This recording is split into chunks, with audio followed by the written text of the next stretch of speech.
win, that works for you right here. But more than that, you can then pull it into the Gragas, and where it was a good Gragas matchup, into the Jax place to play around for these objectives. But we've seen how these grub fights have been kind of weak, honestly, out of NIP. Crisp. He's level 2 with no summoners. The slow from the Zeri, and there's more than enough damage. Aki finds the first blood. Okay. When NIP needed it most. And it's a couple of these lanes that we've really been looking at to be the proper performers that have been a bit quiet so far. Crisp again? He's Chopper's fine, right? down. They do lock Aki up, and the Counter-Strike's available. Aki's going to get flash stunned on. The very jungler we were talking about is going to go down, and Jackie Love gets the reset. Kanavi has the ball on him. The Shockwave holds Leaf in place. He has to flash over the wall. Kanavi, does he have the leap strike in time? No, he doesn't. Chris just starting to clear out some words. Kanavi is close by on that Grom. Should be able to secure this. Yeah, he's fine. Okay. Yeah, Kanavi's not going to be able to get there, so going to trade that neutral. NIP going to grab that dragon, but Leaves maybe looking for more here. Going for the all-in, but steps on the chompers, eats the rocket. Jackie Love has him read like a book, and now this poor kitty is hung out to dry with nobody to jump to. The TP's just a bit too late. There's Feats of Warfare secured. Chris flashes to safety, but there's the barrel from Doiby. It hits Jackie Love, but he has to flash under the turret to find the first kill. Luckily, he can use his bows to dash out to safety. There's the wombo combo NIP needed, and it salvages them an even. Avoiding a crumble from such an impressive regular season. And it's so pitiful that they're relying on Doinby, their MVP of the split, to do so. And maybe they can break open this game around this dragon as all eyes turn towards it. Cloud Drake being churned down by Aki and Doinby, tons of damage. Kanavi looking to potentially go in and steal, but there's nothing but a whisper of the clouds. All solo lanes have access to that level 2 ultimate, but it's a full strategy game trying to see what side of the map these rotations are going towards. As Kanavi's going to jump in with the Counter-Strike, but a turn immediately on his head. He wasn't expecting Aki to be so close by. They get the Yumi ult to try and lock him down. There's the Crescent Guard out to block all of 369's damage, and Aki knocks down Kanavi. That rocket goes completely blank, but Jackie Love still gets the reset on to leave. And now teleports are starting to come through here. Doinby gets the knock of Aki on to Jackie Love. They grab the kill. Finally, Doinby finds his moment and gives NIP a slight edge in the first big skirmish in the mid lane. It looked like a terrible bit of timing right there out of TES. Kanavi going way deep. Than this one. Yeah, there's a difference between playing these games slowly and playing them passively. This is NIP playing to the strengths of their composition, allowing the game to come to them. Back towards his mid turret. That's the explosive cast used defensively, so a big engage tool for NIP is down. If you want a last breath from Doinby, it's going to have to be the 3-town strike, but Doinby's on his own little island right now, so yeah, he's happy to just be pushing out this bot lane tier 1 tower, pick up a little bit of extra standing gold for the team. They are down by about 1,000 at the moment, really not too much at this point in the game. Definitely not an insurmountable lead by any means. I think he's knocks okay. Down the turret.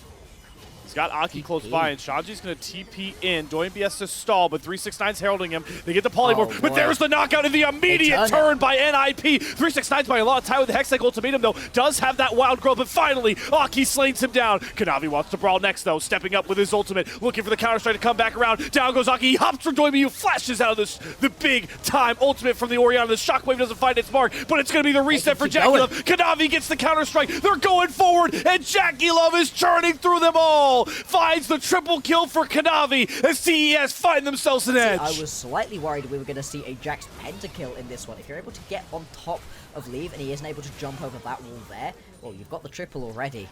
Could have been anyone's game. Kanavi found his form of old on that Viego. Playing the damage dealer, the Jax looks to be the same here. Big Hextech Drake has spawned as Kanavi once again leaping forward with no regard for his own safety. There's the explosive cast onto Kanavi, but that's not the target you want to go for. Doinby can't survive in the front line of TES. A mistake from the MVP of the split, and it's going to open this game wide open for TES. Slow on to Shanji, Hextech ultimatum. He's done and dusted. Another triple kill, this time to Cream as TES explode for a bigger gold lead.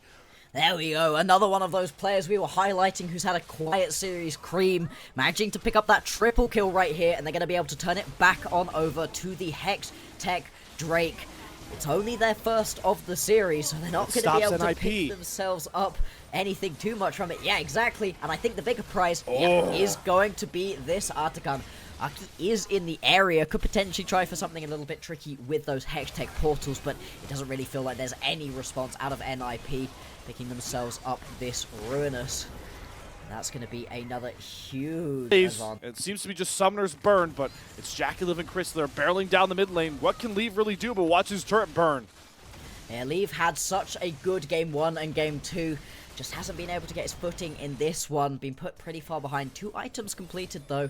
So still could be who NIP needs to be able to take us to Silver Scrapes. Take us to that game number 5. If anyone's going to do it. But once again, we're just seeing Aki get jumped. Kanavi's at a whole nother level right now. Throwing caution to the wind. There's the last breath on the 369. Hexing ultimated by space once more. But this time he's going to drop to the revive. But Kanavi goes back in, flashes with the counter strike. He's right on top of Aki, but Aki just won't fall. Wild Growth buys a little bit of time there for Kanavi. And now the rest of TES can step up. Down goes Shanji. It's Jackie Love and company on the backline, providing the killer edge. And they're onto the inhibitor turrets. Yeah, it's only 23 minutes into this game, and they're going to be able to break open the base of NIP. They do not want a game 5. They want this one done now. They want to start thinking about BLG in the next round. And oh my lord, that 10,000 total kills for TES off of that play. 8 all-time in the LPL. That's crazy. That's a lot of kills. It's another big milestone. A pop-off performance from Doinby, from Leave. Aki find that engage. It feels like they're running out of time desperately right now as Ingo TES. They're going to be able to pick up this mid lane tower. It just keeps happening. They've also got a wave pushing on to the tier 2 in the top side if they want to move on to that one. For now, though, perfectly contented to just grab multiple of these inhibitors. Doinby pressed out an entire bot wave, but recall. It feels like one more fight could end this, and they know it. They have the control. They're going for the Baron. It's desperation time for NIP. Who wants to step up and be the hero? Doinby being heralded by 369 off to the side. Here comes the big flake from Aki. They do find some big targets. Stasis goes out for creep. There's Doinby with the 2-man last breath. The bottom lane of TES is down when they needed him most. Doinby has found the kills needed. Everyone else from TES is scattered. 369 finds the trade on the Doinby, but it's too damn late. NIP are not done yet! Oh my lord, again! It happens again, TES. They don't know how to close themselves out games, despite the fact they have right now got minions pouring into their base. It doesn't matter, it's gonna be the pickup of the Baron. It's a ton of kills, shutdowns galore going over to NIP, and they are still fighting. They've got a Hextech Drake spawning. Death timers aren't going to be long enough for them to take it, but it doesn't matter. They found themselves a lifeline. This work. It does die in the end, but it really doesn't matter. You can see in the picture-in-picture, though, yes, they are going to be picking themselves up their second of the Hextech Drakes. It means that it's 2 OPs to find that big flank. This rift, this map, is helping them so much right now still. They're bleeding out on objectives at this point. They're going to need a couple more big fights to really be able to swing this one. You got to just turtle into any structures in their base. They don't need to worry about getting outscaled in this game. So it'll be interesting to see what ends up happening. This one continues on. It felt so done and dusted. We were ready to close the book on NIP in Split 1. But they are showing us that it is not over till it is over. What can they do? Kanavi looking for the X Factor. Wow, jumping with the counter-strike into the shockwave. TES just shut up the doubters with one big kill on to Leave. And now there's nowhere for NIP to run, nowhere for them to hide. Just when you thought the door was creeping open, TES slam it shut with an ace of dreams. One big fight and a destiny match with BLG has fronted itself in reality. There we go. It's not over till it's over. And Slayer, this one is done. This is going to be the win right here for TES. Couple times they've shown that closing it out isn't necessarily their favorite activity, but boy have they made it interesting, and boy do they deserve to move on to the next round of these LPL playoffs. And who gets the job done for them in these last